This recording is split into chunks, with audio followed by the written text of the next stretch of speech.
una enseñanza. Al final, si nos queda tiempo, vamos a darles oportunidad para que ustedes hagan las preguntas que tengan. Saquen las dudas que haya dentro de su corazoncito joven, como el mío, aunque lo duden.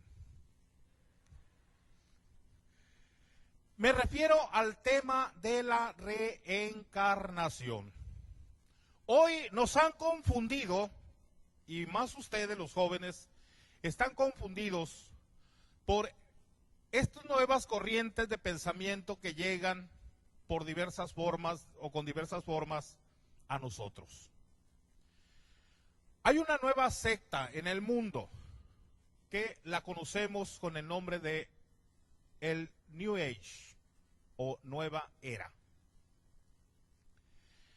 Ellos nos están diciendo que se trata de que en el mundo haya una sola religión, que haya un solo gobierno. Entonces han hecho un sincretismo, una fusión de las diferentes religiones que existen en el mundo y nos hacen una propuesta. Y una de las propuestas más fuertes de esta secta es la reencarnación. Pero es necesario que nosotros como cristianos tengamos muy claro lo que es para nosotros como cristianos la resurrección, que no puede ser ni siquiera comparada con la reencarnación, porque la reencarnación, ¿sí?, es una, como dice San Pablo, es una patraña, es un error, es una herejía, es un embuste, es un mito. La reencarnación, junto con otras falsas creencias, nos vienen de fuentes no cristianas. Y los cristianos debemos tener claro que nuestra fe es incompatible con la falsa creencia de la reencarnación. Porque Jesucristo el Señor, mis hermanos, no puede de ninguna manera compartir su evangelio ni con Buda, ni con Confucio, ni con ningún otro. El evangelio de Jesucristo es salvación para toda la humanidad.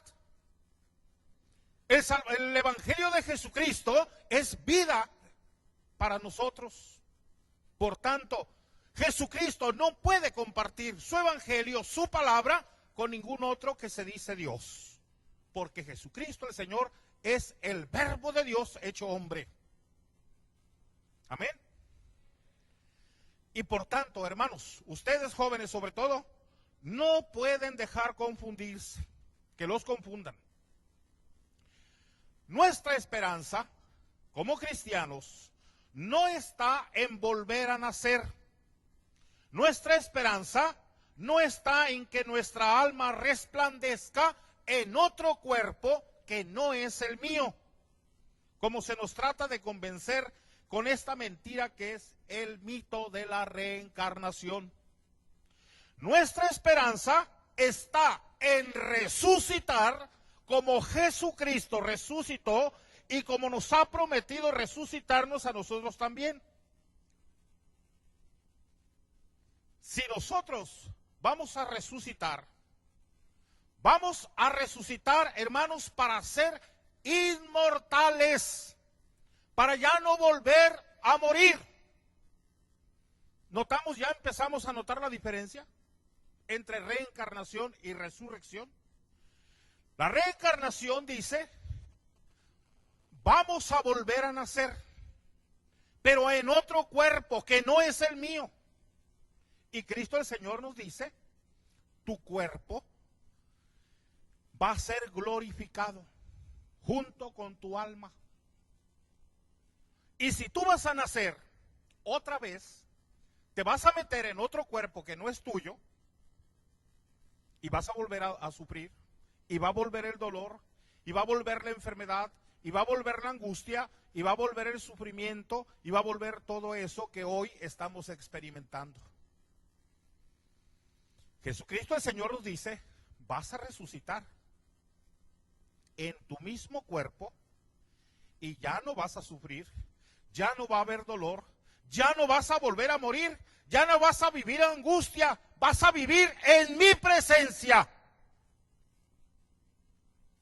No te dejes engañar, hermano. No te dejes que otros te metan en ese embuste, en esa patraña, como dice San Pablo. Pero sucede que cuando comenzamos a creer que es posible o deseable o conveniente o agradable reencarnar, ya de hecho estamos nosotros negando la resurrección. Parece muy atractiva esta falsa creencia. Sin embargo, si en realidad lo pensamos bien, ¿cómo va a ser atractivo, hermanos, volver a nacer en un cuerpo igual al que ahora tenemos, decadente y mortal? Que se daña, que se enferma, que envejece, que sufre. Pero además tampoco es el mío. ¿Cómo va a ser más atractivo, hermanos, resucitar o reencarnar que resucitar en un cuerpo glorioso como el de Cristo resucitado? Que es lo que el Señor nos ha prometido. Además, tenemos que tener muy claro, los cristianos, que la reencarnación está negada en la Sagrada Escritura, está negada en la Biblia. En el Antiguo Testamento nos dice el libro de la sabiduría, si quieren anotarlo, en el capítulo 7, verso 6, sabiduría, capítulo 7, verso 6, nos dice: una sola es la entrada a la vida y una sola la salida. Palabra de Dios. El autor de la carta a los Hebreos, en el capítulo 9, verso 27, nos dice: los hombres mueren una sola vez y después viene para ellos el juicio. Los que hicieron el bien saldrán y resucitarán para la vida, pero los que obraron el mal resucitarán para la condenación. Palabra de Dios. Entonces, ¿cómo vamos a estar los hombres, pero sobre todo los cristianos, que tenemos la promesa del Señor de nuestra futura resurrección, estar pensando que es más atractivo reencarnar en un artista de cine o en un millonario o en una reina? Si es que esto fuera posible, si es que la reencarnación no fuera un mito o una patraña. Está bien. Ahora, tú tienes unos cuantos dólares, tienes una casa, tienes un padre y una madre. Y aquí está el engaño. El que nos van a decir, es que tú vas a resucitar. A ver, ¿a quién le gustaría resucitar en... ¿Cómo se llama este muchacho? En Luis Miguel. ¿No les gustaría resucitar en Luis Miguel? A ver, los muchachos, ¿a quién les gustaría resucitar en Juan Gabriel? Es famoso, ¿no? Ese amigo hasta en el baño compone canciones. ¿No te gustaría ser como él? No. ¿Y te gustaría ser como Cristo? ¿Te gustaría ser como San Isidro Labrador? ¿Te gustaría ser como San Juan María Vianney? ¿Quién es ese? San Juan María Vianney, hermanos, es un muchachito que murió a los 23 años, puro y casto. Y por eso cuando murió, mira, con todo y chanclas al cielo. ¿Sí? Pero San Juan, nosotros como cristianos no vamos a resucitar ni en San Juan María Vianney, ni vamos a resucitar en San Isidro Labrador. Pero San Juan María Vianney y San Isidro Labrador son ejemplos y muestras de que nosotros, si nos unimos a la cruz de Jesucristo, si nos dejamos mover por el poder del Espíritu Santo, si nos dejamos revestir por la sangre poderosa de Jesucristo, nosotros también vamos un día a morir, pero vamos a resucitar para la vida eterna, para la vida de la gracia, para la vida en la presencia de Jesucristo el Señor.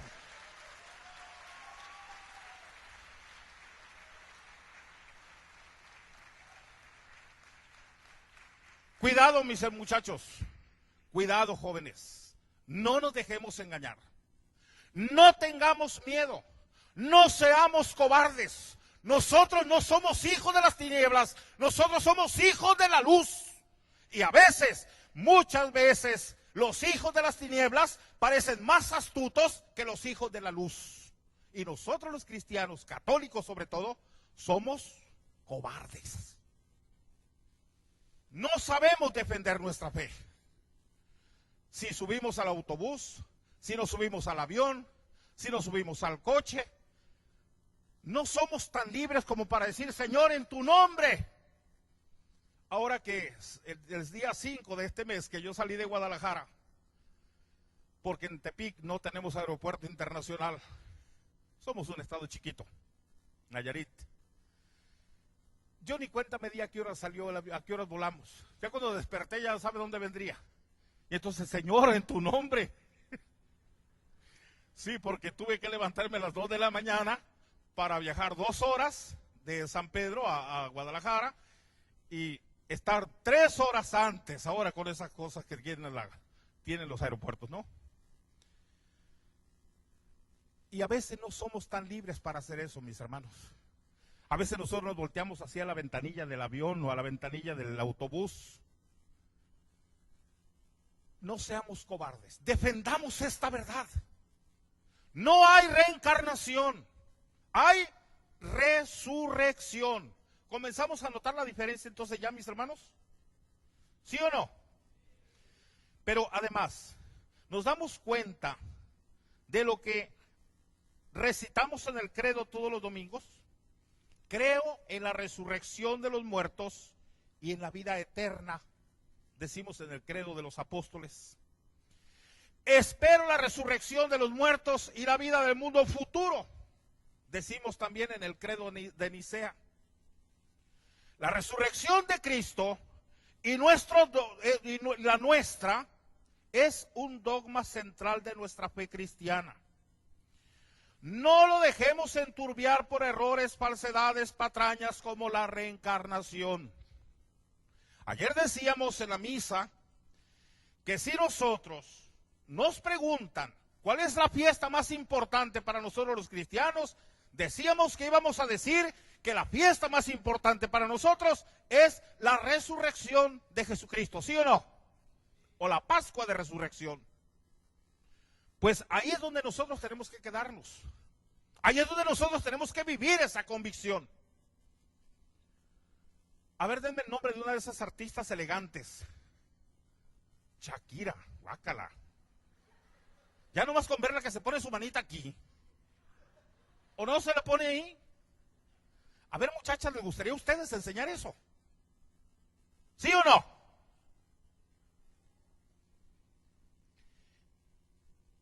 Yo me pregunto, hace unos 2 años estuve predicando en el congreso de mi diócesis.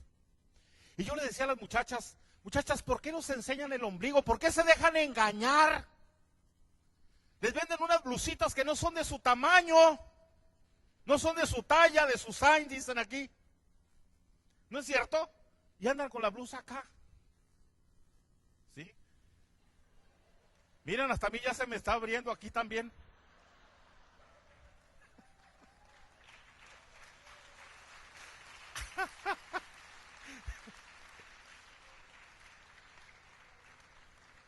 Pero lo más curioso es que hoy los muchachos también se fajan acá.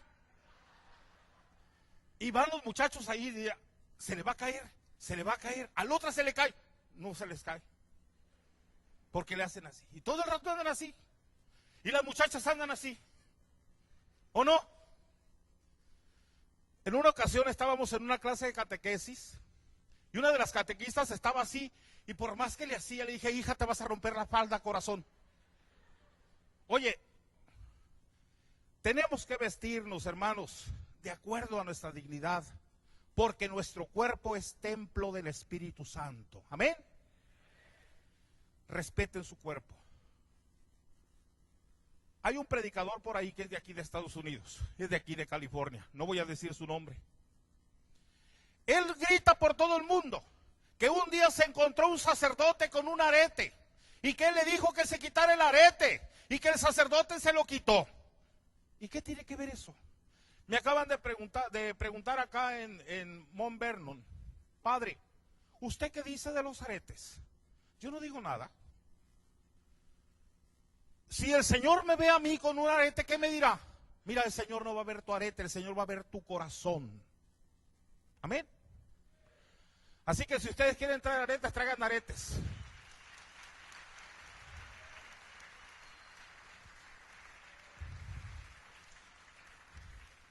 Pero, si tu corazón está manchado por el pecado, está manchado por la envidia, está manchado por la mentira, está manchado por el odio, si tu corazón está rebosante, pero de ira, de ganas de golpear al otro hermano, aunque no traigas arete, hermano, no eres agradable a los ojos de Dios. Amén.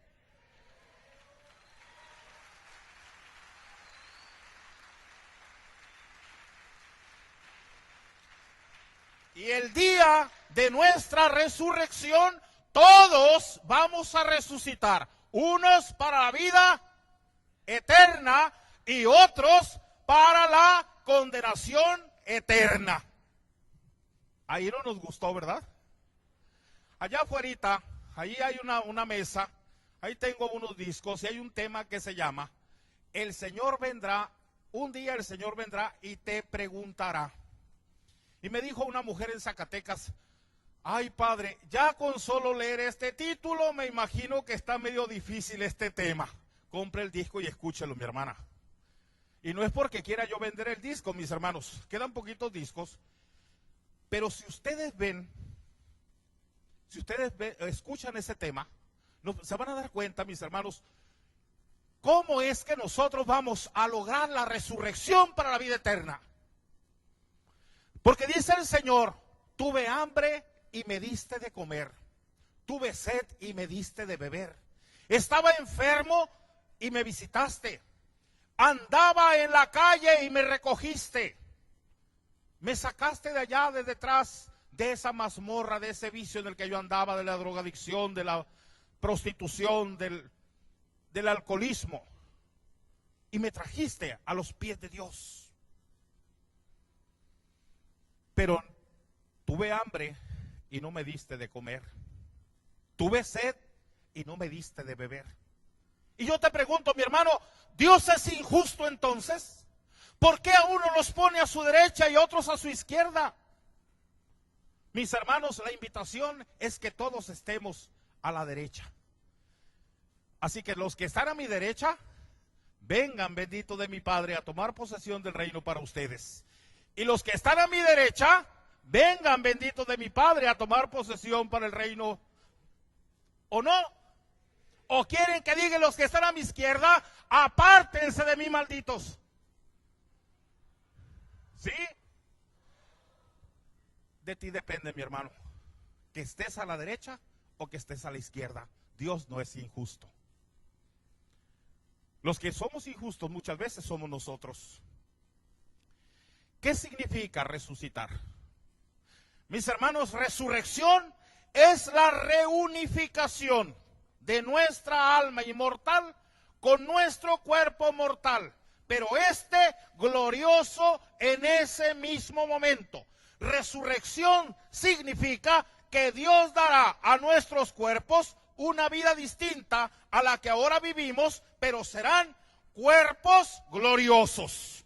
Es decir, en el momento de la resurrección volveremos a vivir, pero no como vivimos ahora aquí en la tierra, sino que resucitaremos en cuerpo de gloria, en cuerpo espiritual, nos dice el Catecismo de la Iglesia Católica en el número 1000. Nuestros cuerpos resucitados serán nuestros mismos cuerpos, pero en un nuevo estado, inmortales, sin defecto, ya no se corromperán, ni se enfermarán, ni se envejecerán, ni se dañarán, ni sufrirán nunca más. Pero si te haces como aquella viejita que fue a visitar un sacerdote, ya estaba muy viejita, ya estaba muy enferma, y entonces va el padre y le dice: hermana, ya entréguele su vida al Señor, como diciéndole, ya está viviendo horas extras, ¿verdad? Ya, mira, hermana, en la vida con el Señor se van a acabar sus dolores, sus enfermedades. La viejita tenía cáncer. Usted ya no va a sufrir, usted va a estar en la presencia del Señor, en alabanza y glorificación a Dios. Y usted ya no va a tener que inyectarse más morfina para que se le quiten esos dolores. Y la viejita escuchando así como ustedes. De momento le dice: padre, ¿sabe qué? Yo aquí nací, aquí me crié, aquí me quedo. Pero no nos dejemos engañar. De todas maneras vamos a morir todos, ustedes primero y después yo, no se crean. Es que a veces ustedes los jóvenes piensan que primero nos vamos a morir los viejos. ¿Sí? ¿Qué tal si ahorita se desploma este techo? ¿Quién tiene más posibilidad de salvarse? ¿Ustedes que están sentados o yo que estoy parado? Yo. ¿Cómo? ¿Me llega primero? No, yo puedo correr y lo que tú te levantas, imagínate. Bien, mi hermano. Vemos entonces ahora sí, hermanos, entendemos lo que el Señor nos quiere decir con esta enseñanza que nos quiere dar en este día. Además, fíjate bien, recuperaremos todos los miembros de nuestro cuerpo y quedarán reunidos todos los elementos dispersos de nuestra naturaleza humana. Si Dios pudo crear todo de la nada, por supuesto que podrá reunir todos los elementos que formaban parte de nuestro cuerpo para resucitar a una vida nueva.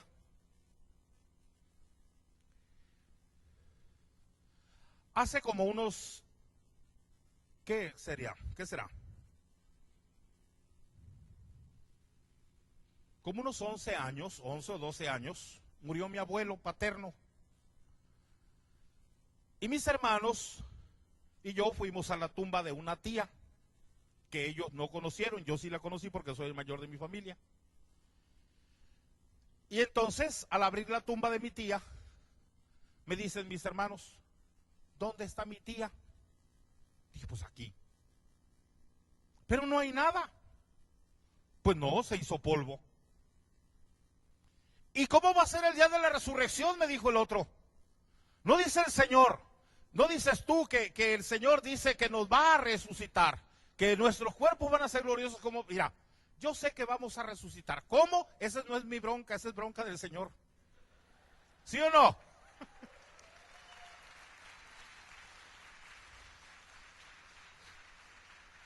No me preguntes cómo, ni tampoco me preguntes cuándo, porque al Señor Jesús también le preguntaron: ¿cuándo será la resurrección de los muertos? El Señor dijo: ese asunto no me toca a mí, eso solamente mi Padre lo puede saber, lo puede decir. Pero el Padre no nos ha revelado cuándo será el último día. Puede ser esta noche, puede ser esta madrugada de mañana, no sabemos. Pero eso sí, debemos estar preparados para cuando el Señor venga. Y tenemos que estar velando. Amén. Ahora bien,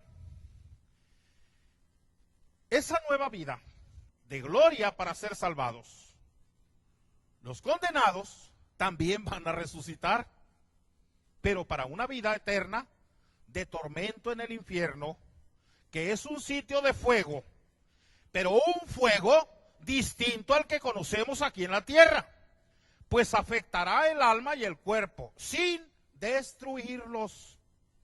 Es un fuego que ni extingue ni se extingue, sino que es eterno, sin descanso, sin tregua, sin fin, para siempre.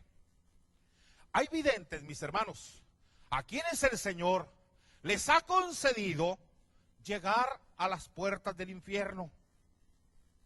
Y alguno de ellos por ahí ha dicho que el Señor cambia los castigos de tiempo en tiempo. El Señor no, perdón. El enemigo, Satanás. El amigo de alguno de ustedes. ¿Sí? Satanás cambia de tiempo en tiempo los castigos. ¿Para qué? Para que nuestras almas no se acostumbren a sufrir del mismo modo. Así que si piensan, los que se quieran ir al infierno, si piensan que se la van a pasar guapo, no es cierto. Porque si nosotros, por ejemplo, estamos en un lugar que hace muchísimo calor, por ejemplo, los días pasados, hace 8 días o 15 días, que estábamos a más de 100, ¿sí? Lo soportamos. Algunos estaban muy viejitos o estaban muy chiquitos, no lo soportaron. Sus defensas eran mínimas, murieron. Pero nosotros nos podemos acostumbrar al calor o nos podemos acostumbrar al frío.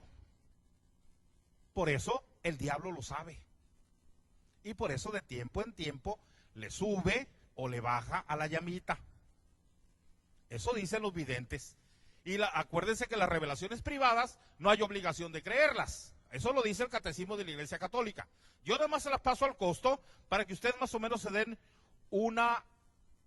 cuenta o una idea de cómo será la vida eterna, pero en el infierno. Satanás cambia de tiempo en tiempo, decimos, las clases de tormentos para que las almas no se acostumbren a vivir el mismo tormento. ¿Cómo entonces van a ser nuestros cuerpos resucitados? ¿Cómo es un cuerpo glorioso? ¿Cómo es un cuerpo espiritual? Conocemos de dos personas, de Jesús resucitado y de nuestra Madre Santísima, la Virgen María, que fue llevada al cielo en cuerpo y alma, y que precisamente aquí tenemos una imagen de la asunción de Nuestra Señora a los cielos. Amén. De estos dos conocemos, de otros no, porque los demás, dice la palabra, y dice la iglesia, enseña la iglesia, que vamos a resucitar hasta el día final.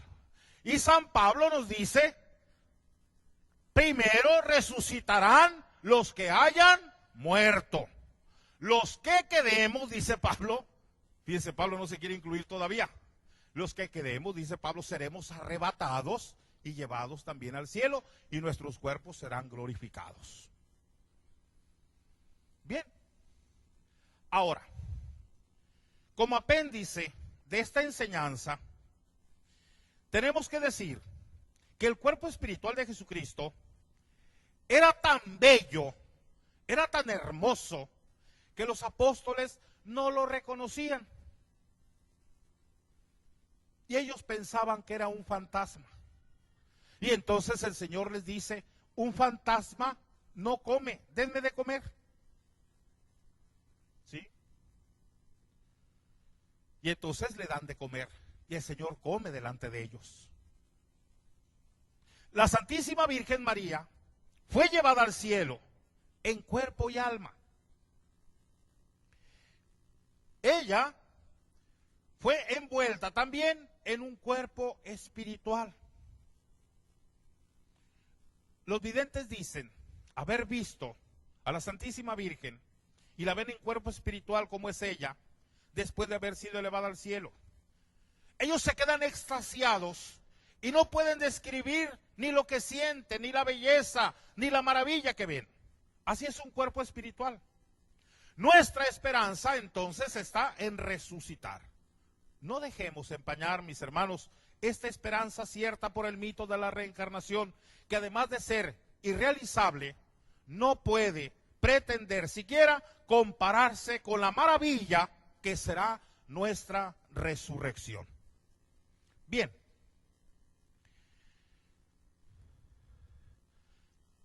Entonces, ya decíamos ¿Cuándo? ¿Cómo será nuestra resurrección?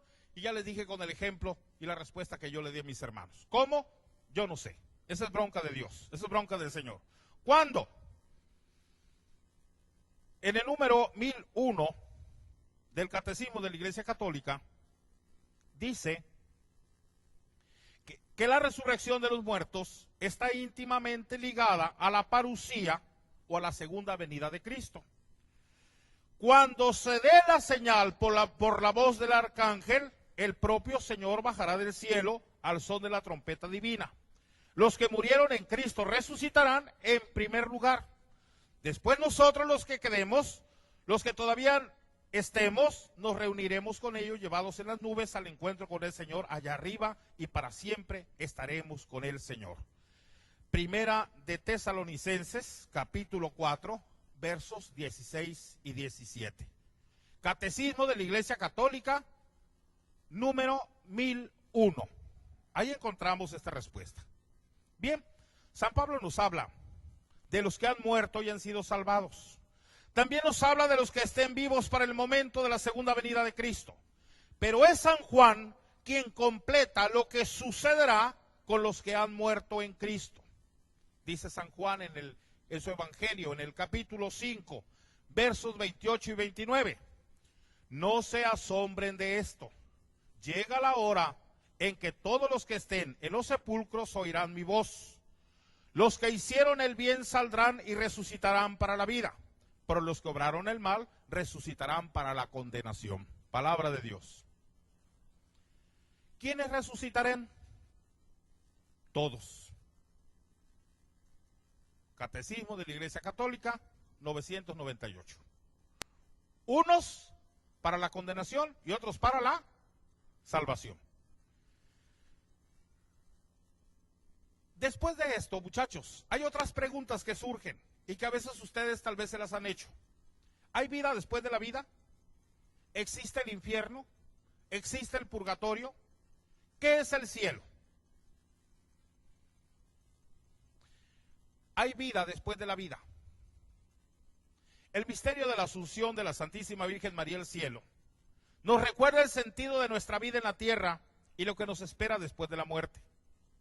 El hecho de que la Santísima Virgen fuera llevada en cuerpo y alma al cielo, cuestión que es dogma de fe para el católico, es un verdadero signo de esperanza para todos. María, que indudablemente fue adornada de gracias excepcionales por Dios Padre para servir de madre natural a su Hijo Jesús, es, a pesar de estos dones especiales, plena y totalmente humana como somos todos los hombres y mujeres de este mundo. El que María sea una mujer plena y totalmente humana, unido al hecho de que está en el cielo, en cuerpo y alma, en forma gloriosa, nos lleva a reflexionar sobre el destino que Dios tiene preparado para todo aquel que viva de acuerdo a esta verdad que aprendimos desde el catecismo de nuestra primera comunión.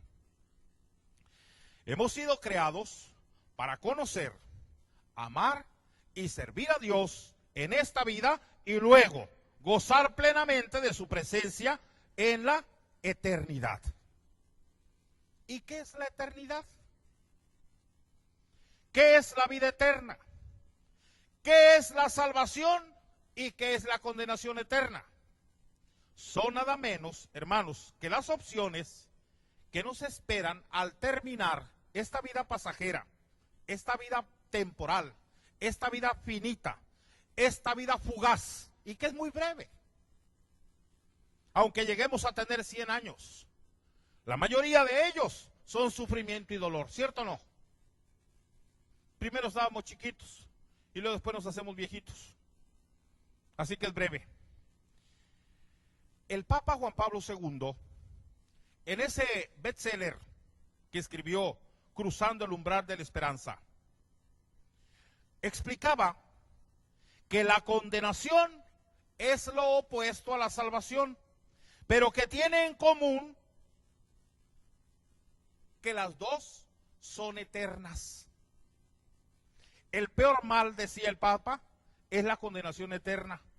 el rechazo del hombre por parte de Dios como consecuencia del rechazo de Dios por parte del hombre.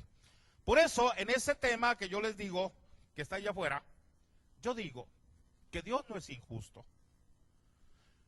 Nosotros somos libres para hacer el bien o para hacer el mal. Nos dice el libro de la sabiduría, tú eres libre para tomar el camino del bien o el camino del mal, el camino de la luz o el camino de la oscuridad. Tú eres libre. Ya Lourdes nos decía, no confundamos la libertad con el libertinaje. La libertad es tomar decisiones conscientemente sobre nuestra vida. Para el bien. Siempre para el bien, nunca para el mal. El libertinaje es tomar decisiones, a veces inconscientes, que no nos van a llevar al bien, sino que nos van a llevar al mal. ¿Está claro esto, mis muchachos? Bien, termino. ¿Existe el infierno? Sí existe el infierno. ¿Qué es el infierno? Un lugar de fuego, sí, pero no como el que vimos, dijimos ya. No como el que vemos y tocamos hoy, sino peor que este. Este apenas es figura de lo que será aquello. Porque es peor que fuego el infierno, porque es la ausencia eterna para siempre de la presencia de Dios. Hoy no nos hace falta Dios. Hoy nos podemos distraer en el baile, nos podemos distraer en un concierto de rock, aunque sea muy cristiano, pero al fin rock. ¿Cierto o no? Nos podemos distraer en el trabajo, nos podemos distraer con la novia, con el novio, con el esposo, con la esposa, en tantas cosas. Pero una vez que se separen el cuerpo y el alma, mis hermanos, cada uno va a querer llegar a su propio destino, a su destino final. El cuerpo a la tierra y el alma a su origen, que es Dios. Y como no va a haber entrada, entonces nos tocará irnos a la ausencia definitiva de la presencia de Dios. ¿Porque Dios nos condenó? No, porque nosotros, aquí en este mundo, rechazamos a Dios. No lo quisimos para nosotros. Le dijimos, tú no tienes parte conmigo. ¿Está entendido? ¿Está claro esto, mis hermanos? Bien. ¿Y qué es el cielo? El cielo es lo contrario. El cielo es la presencia de Dios para la eternidad. Vivir en esa alabanza, en esa alegría, en ese gozo de Dios nuestro Padre. ¿Y qué es el purgatorio? Porque dicen los hermanos los hermanos protestantes, que eso no está en la Biblia. El nombre mío no está en la Biblia y sin embargo existo, ¿sí o no? ¿O qué? ¿Todo lo que existe debe estar en la Biblia? Y a veces lo que existe y lo dice la Biblia no lo quieren creer. Como dice que María es la llena de gracia. ¿O no dice así el Evangelio de Lucas? Aquí está la Biblia. Y entonces, ¿por qué ellos no reconocen que María es virgen? Es la llena de gracia. El purgatorio es un espacio, un tiempo para Dios. Para Dios no existe el tiempo, para nosotros sí. Es un tiempo de purificación. Es un tiempo de la ausencia de Dios mientras nos purificamos para llegar a la vida eterna, para llegar al cielo. Para que lo entendamos así más fácilmente, es como pasar un ratito por el fuego así medio chamuscarnos. Han ido ustedes a México, ¿verdad? Y han comido semillas tostadas, algo así parecido. Es chamuscarnos un poquito, nos purificamos, llegamos purificados a la presencia definitiva de Dios. Los que están en el infierno ya no saldrán de allí. Los que están en el purgatorio tienen la posibilidad de llegar a la presencia de Dios. Por eso la iglesia ora constantemente para y por el eterno descanso de las almas de aquellos que se están purificando. Termino diciendo lo que nos decía el Papa Juan Pablo II en aquel documento sobre el sentido del dolor. El Papa decía, si nuestra enfermedad, nuestro dolor, nuestro sufrimiento que tenemos aquí en la tierra, lo unimos a la cruz de Cristo, ese dolor, ese sufrimiento, tiene valor redentor. Entonces, ya desde ahora, nosotros podemos irnos purificando. Por eso también el Señor nos dice, hay algunos demonios que solamente con ayuno y oración se vencen.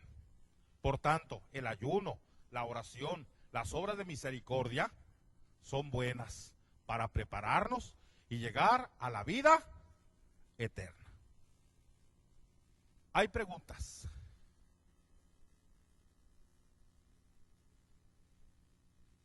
¿Hay alguna pregunta? Si no hay preguntas, quiere decir que no entendieron nada o que no entendieron todo. A ver. Sí, mijo.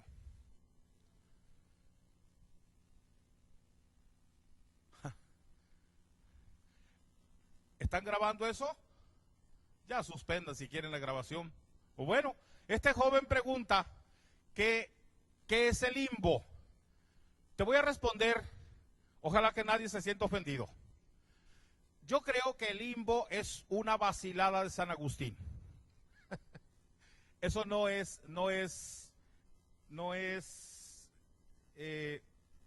doctrina cristiana, hijo.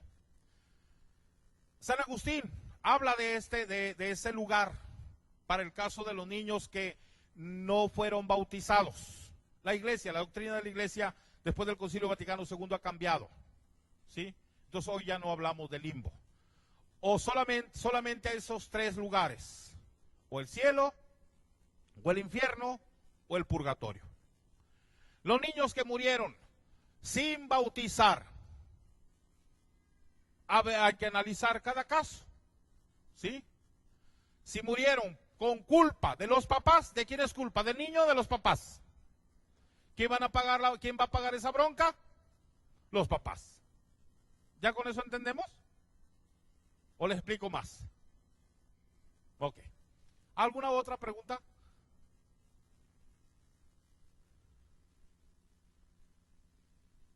¿Ninguna? Sí, hermana.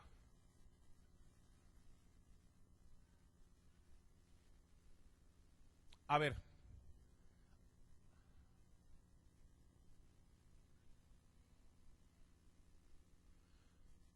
¿Cuáles son las razones por las que Satanás ¿qué? Posee hoy a los jóvenes?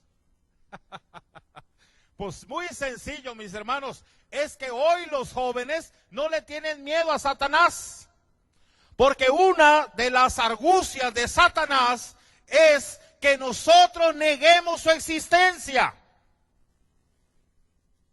Y si nosotros negamos la existencia de Satanás, si nosotros nos negamos la existencia del padre de la mentira, del padre del error, del padre del infierno, ¿de qué nos vamos a cuidar?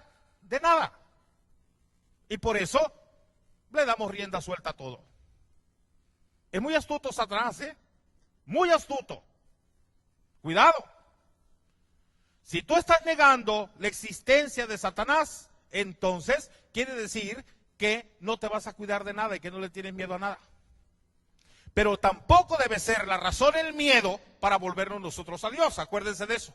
Sino más bien, nosotros tenemos que disponer nuestra vida, nuestro corazón, para experimentar el amor de Dios y reconocerlo como al Padre que nos ama con todo su ser. ¿Alguna otra pregunta? Bien, mis hermanos. Vamos a dejarlo. Sí, hijo. Siempre. Sí, el concilio de Trento fue muy claro en estos aspectos doctrinales. El concilio de Trento fue una respuesta a la reforma comenzada por Lutero, ¿sí? Por eso estos detalles doctrinales son muy precisos en el concilio de Trento. El Concilio Vaticano II no es un concilio dogmático como es el Concilio de Trento, ¿sí? Es más bien un concilio apostólico, el del Vaticano II, ¿sí? Que nos invita a la evangelización, que nos invita a la reflexión, que nos invita a vivir esa convicción. Pero esto siempre ha sido doctrina de la Iglesia Católica, hijo. Sí. ¿Alguien más? Bien. Sí, hija. ¿Usted qué cree, mija? Eso es dogma de fe. ¿Cuál es la diferencia entre un dogma? Por ejemplo, les voy a poner un ejemplo. ¿Es dogma que la Virgen de Guadalupe se le apareció a Juan Diego? No. Es revelación privada. Pero sí es dogma que María subió en cuerpo y alma a los cielos. Fue llevada por los ángeles al cielo. Para ser católicos debemos creer que es en este dogma. Si tú no crees que María fue llevada en cuerpo y alma a los cielos, entonces tú no eres católico. Estás renegando de tu iglesia. Pero si tú no crees que María se le apareció a Juan Diego en el cerro del Tepeyac, no cometes ningún error, porque no es dogma de fe. ¿Sí me explico? Ok. ¿Está respondido, hija? Hay dos dogmas de la Santísima Virgen. Es su inmaculada concepción, que María fue concebida sin la mancha del pecado original y que fue asunta a los cielos, que fue llevada a los cielos. Bien. ¿Estamos en el tiempo, hijos? A ver, díganme. ¿Alguna otra pregunta? ¿Nada? Bien. Sí, hija. Por última pregunta.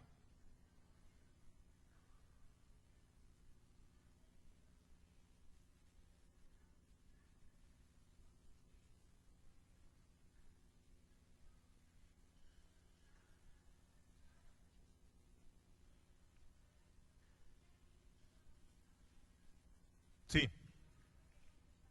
No supiste qué contestar. Muy bien. Este es uno de los temas más comunes que atacan los sectas protestantes, que porque fuimos bautizados chiquitos y no nos dimos cuenta cuando nos fuimos bautizados. Yo les pregunto a las mamás, ustedes cuando su niño llora, ¿qué es lo primero que hacen? Cuando su niño chiquito llora, ¿qué es lo primero que hacen? ¿Mande? Abrazarlo. ¿Y si sigue llorando? ¿Le revisan el pañal, sí o no? Y si no está hecho de la popó y sigue llorando, tiene hambre, quieren dar pecho, le quieren dar su tetera o con su biberón y sigue llorando, le duele la panza, le dan un té para el dolor de panza y no, si sigue llorando, lo llevan al médico. ¿Van a esperar que el niño le diga, llévenme al médico? ¿El bautismo es bien o es mal? Y si nuestros papás nos bautizaron cuando éramos chiquitos, aunque no se lo pidiéramos, ¿hicieron mal o hicieron bien? ¿Qué nos dice San Juan en el capítulo 3 a Nicodemo? El que renazca del agua y del Espíritu entrará al reino de los cielos. Y lo que nuestros papás quisieron es que nosotros entráramos al reino de los cielos desde chiquitos, por eso nos bautizaron. Hay que responder con fuerza, hay que defender nuestra fe. Las primeras conversiones que nos habla el libro de los Hechos de los Apóstoles nos dicen, y todos los de la familia se bautizaron. Y en una familia hay chiquitos, hay medianos y hay grandes, ¿sí o no? Ahí no nos dice, los niños chiquitos que todavía no entendían no se bautizaron, ¿o sí dice eso? No sabemos. Así que, eso con la mano en la cintura, díganle que se vayan a bañar y se tomen el agua. Que Dios los bendiga.